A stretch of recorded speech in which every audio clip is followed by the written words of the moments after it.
Hello and welcome to the Musical Instrument Investigator. Today we're on the website of Ingles Hayday Auctioneers based in the UK, and we're going to have a look at part of their latest auction, which is happening on the 28th of March 2023.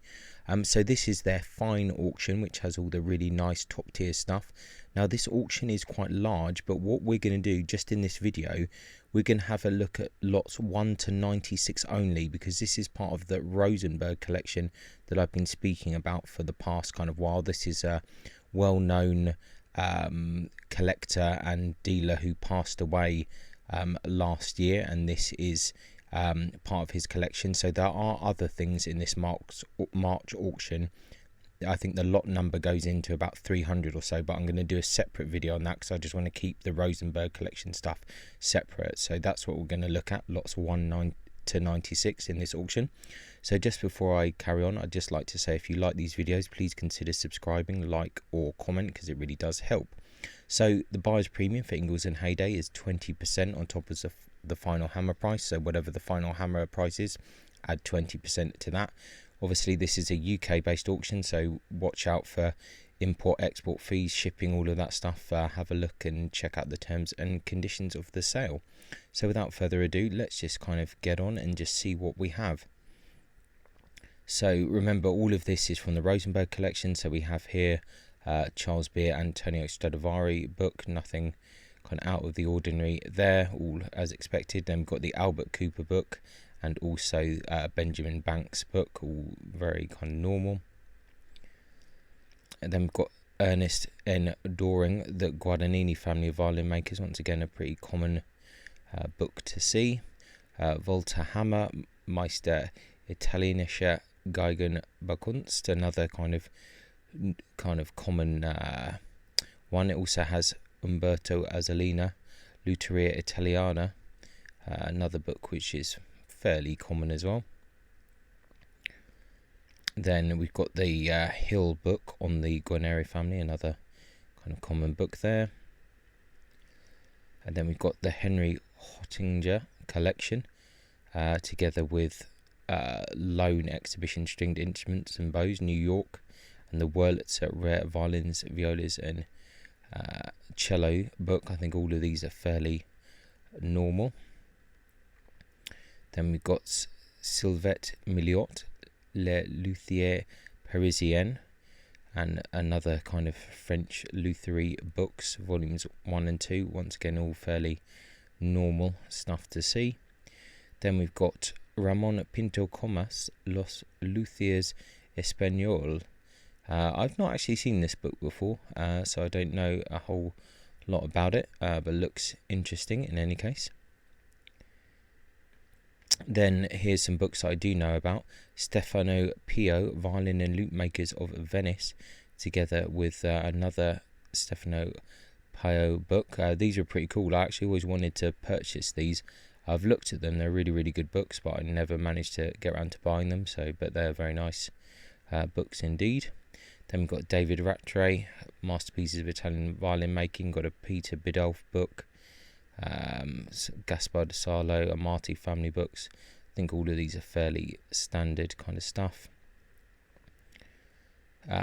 Weishahn Shipman Violin Restoration. I think this was quite a famous book at some point, but I think it's maybe a little bit, this is 20 years ago. I think restoration has moved on a bit from that point, but it's still quite a popular book for a lot of people. Amadeus, we see this book quite often. 4 bow books. We've got Retford, Rudolf Hofner book, Retford and Sidney Bowden. I think these are all fairly standard books here. Now we're on to violins. So a violin, 18th century, labelled Petrus Guarnerius there, 8 to 12,000, 35.8 length the back. Nice pictures on Ingles as always. It's a nice looking violin, 8 to 12,000 the estimate. Be interesting to know.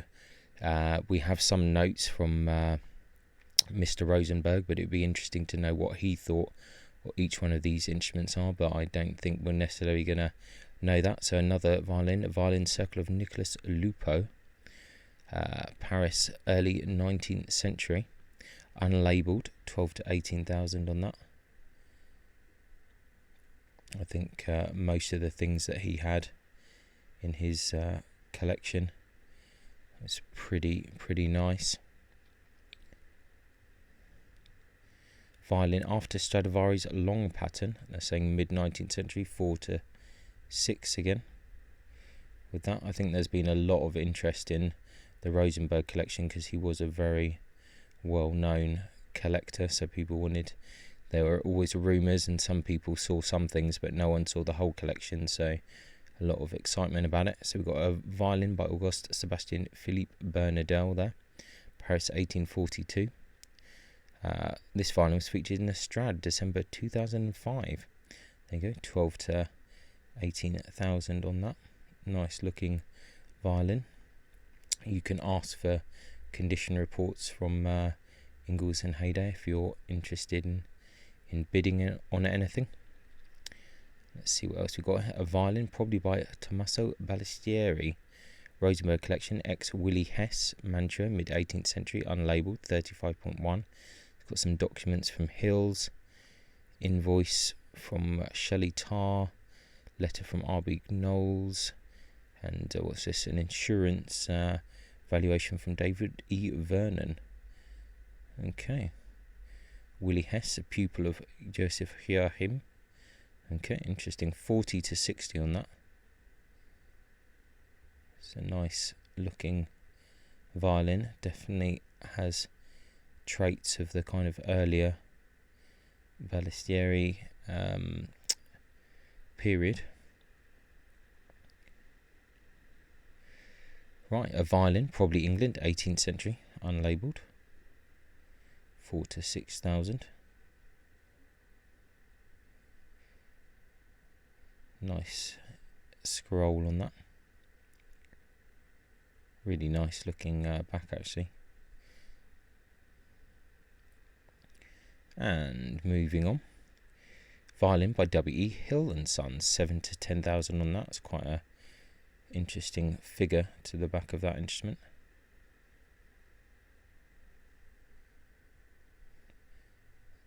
Some of these Hill violins are really quite nice. A violin, Italy, mid 18th century, mid 19th century, with a Guarneri label there, 5 to 7. It's a slightly curious looking one. I suspect the majority of these things will sell pretty well. Violin after Grancino by Gaetano Scarabotto, Milan or Venice, 1910 to 1920, 35.6 length back, 20 to 30,000 is the estimate there.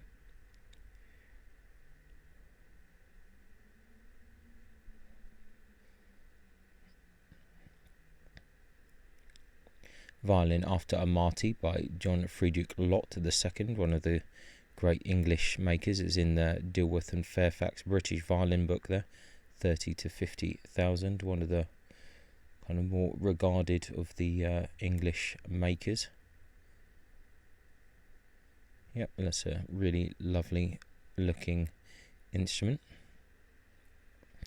A violin, probably Vienna, mid 19th century there, 5 to 7. I think Mr. Rosenberg had very good taste. All these instruments look really nice.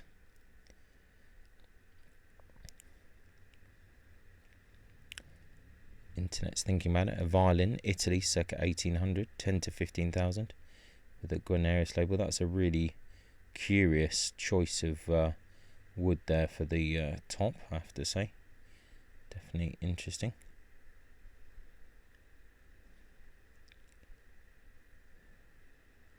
A violin by Andrea Guarneri. Okay, some documents from Hills and also Hart and Son, 100 to 150,000. Really, really interesting. This is an absolutely stunning violin. Look at the back of that. Absolutely incredible example of the first, the founding member of the Guarneri family. Very, very interesting, beautiful back on that, really lovely, really nice looking instrument. Let's see if there's anything else here. Yeah, that's a really, really beautiful one. A Violin by Giovanni Grancino. There you go, one of the finest Milanese makers there. 100 to 150,000. This Rosenberg collection, really something quite spectacular. If you are in London and you can go to the viewing, which I think is coming up this weekend, I think, in Central, I really recommend it. I am going to try and go and see what I can. Rare opportunities to see a collection like this. A Violin probably by Antonio Ghibertini, Genoa, 1845. Sold with an invoice from 1973, 10 to 15,000 on that. Seems like a fairly reasonable estimate. 36.1, it's got fairly long back, but nice choice of wood there. A Violin attributed to Lorenzo Ventapane, Naples, mid-19th century. Labelled David Techler, 6 to 8 on this.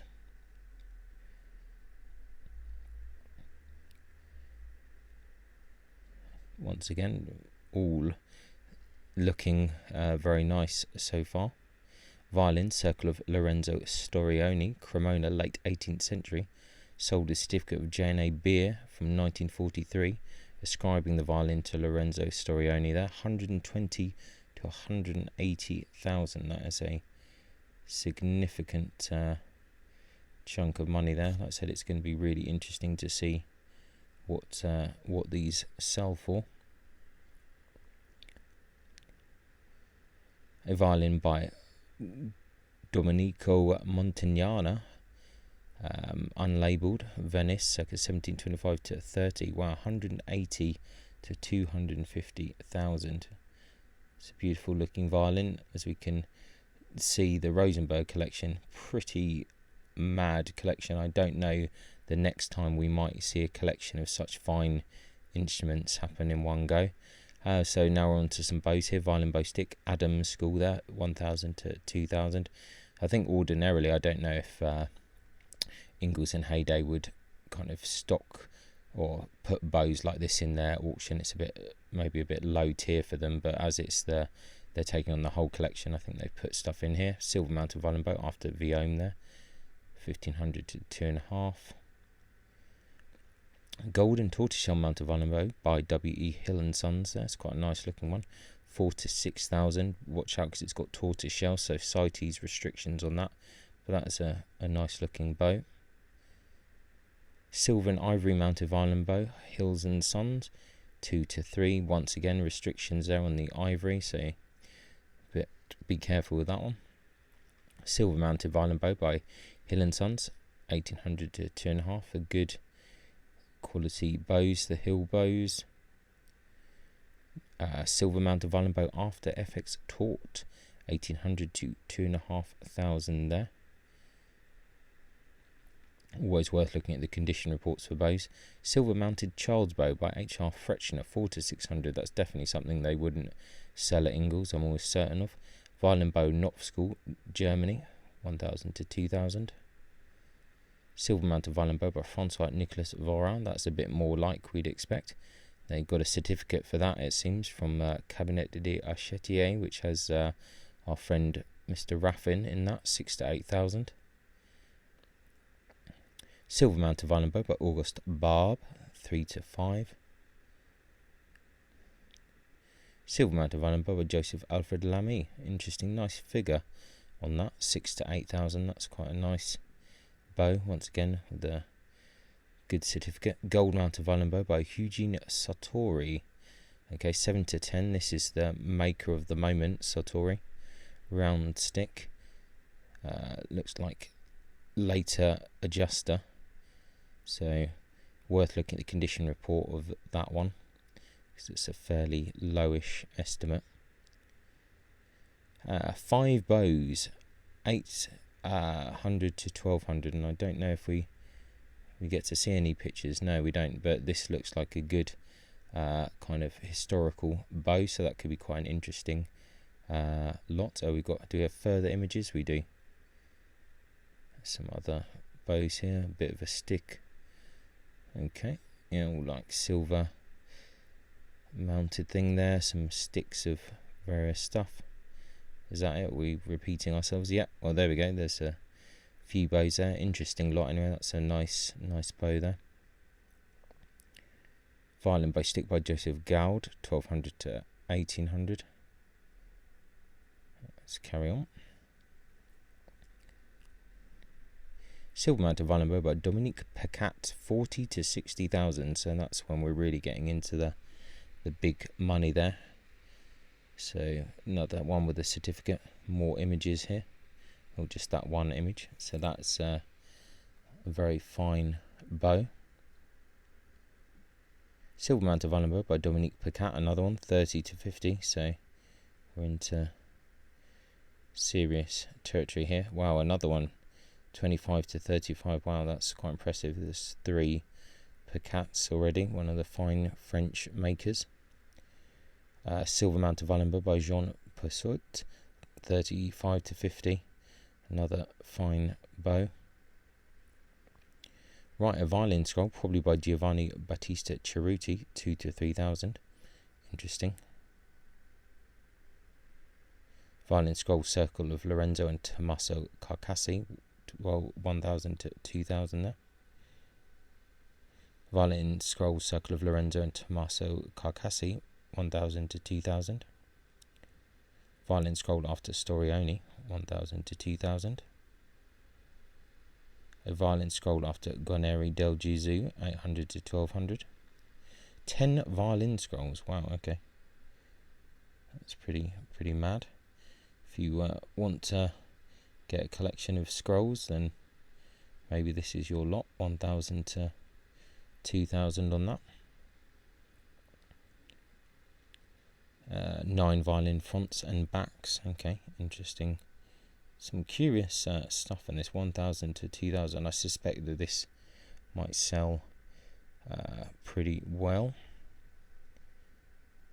Let's see what else we got. A steel self-reherring cello bow by Jean-Baptiste Villon, 1,000 to 1,500. I've seen a few of these steel self-reherring bows before, but I don't think I've seen a cello bow before, so that's a bit curious. Silver mounted cello bow there, 1,000 to 2,000. An ivory mounted cello bow, Dodd family, 1,500 to 2.5. CITES restrictions there. Silver mounted steel cello bow, probably by Jean-Baptiste Villon. Right, interesting. Another kind of steel cello bow. Don't see those too often. A cello bow stick after Pacat, 500 to 1,000. A Baroque style cello bow, 1,200 to 1,800.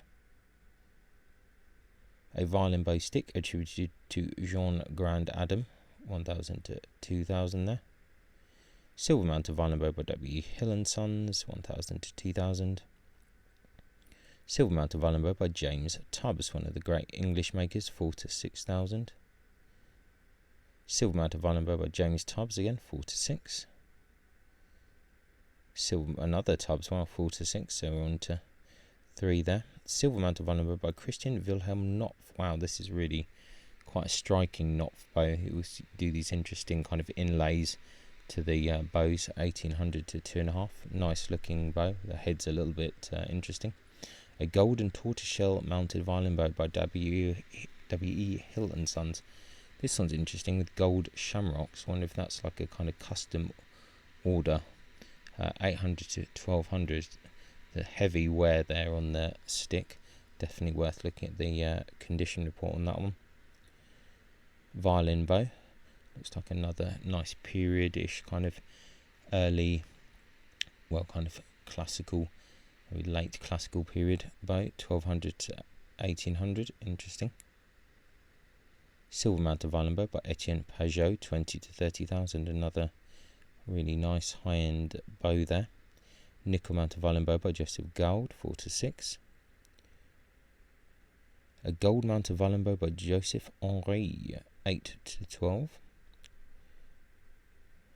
Silver mounted violin bow attributed to Francois Javier taut, 7 to 10,000.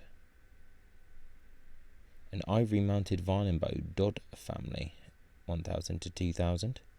Another one that's going to get you in CITES trouble if you try and send it out, or complications anyway. Ivory mounted bow. It's a quite nice bow, kind of Kramer style head there, 800 to 1,200. Silver mounted violin bow by Jean-Joseph Martin, 4 to 6. Silver mounted violin bow by Charles Nicholas Bazar, 3 to 5. A silver mounted violin bow, 2 to 3. A silver mounted violin bow, Bavaria School, 1,500 to 2.5.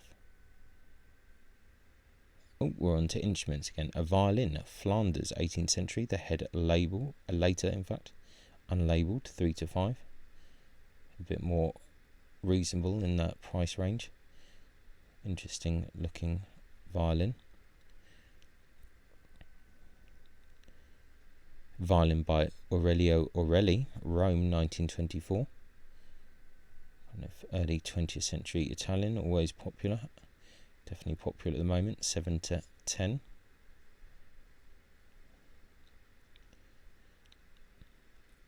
A violin by Antonio Gragnani, Livorno, circa 1780, with a Hill certificate there, 60 to 80,000 on that. Looks in very nice kind of condition.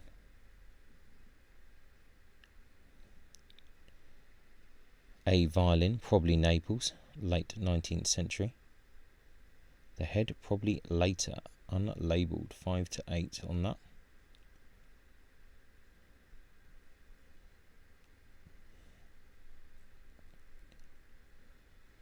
And a violin by Andrea Ghisalberti, Parma, circa 1720 to 30, unlabelled, 15 to 20,000. That's an interesting looking violin. Nice, quite like the F holes and the positioning of that. I think that's an interesting looking violin. Violin by Carlo Ferdinando Landolfi, Milan, circa 1770, one of the well-known Milanese makers. 60 to 80 on this.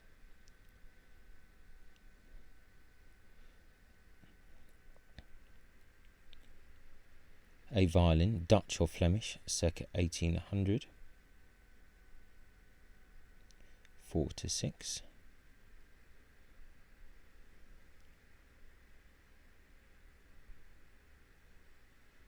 A violin attributed to George Panormo, England, mid-19th century, 6 to 8. That's quite a nice looking back. See what else we got here. Yeah, nice. I like these kind of slab cut backs. I'm a big fan of them.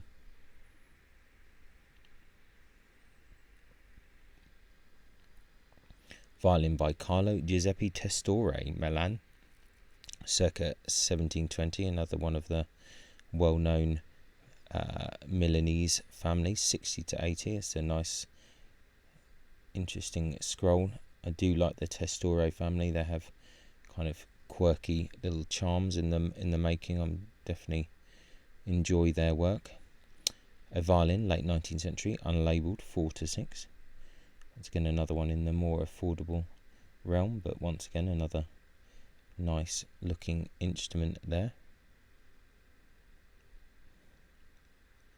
A violin attributed to Gennaro Galliano, Italy, 18th century, 10 to 15,000 on that.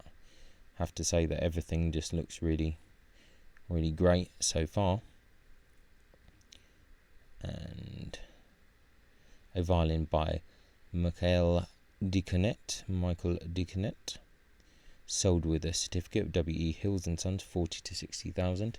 Another nice looking back on that. Venice, 1769.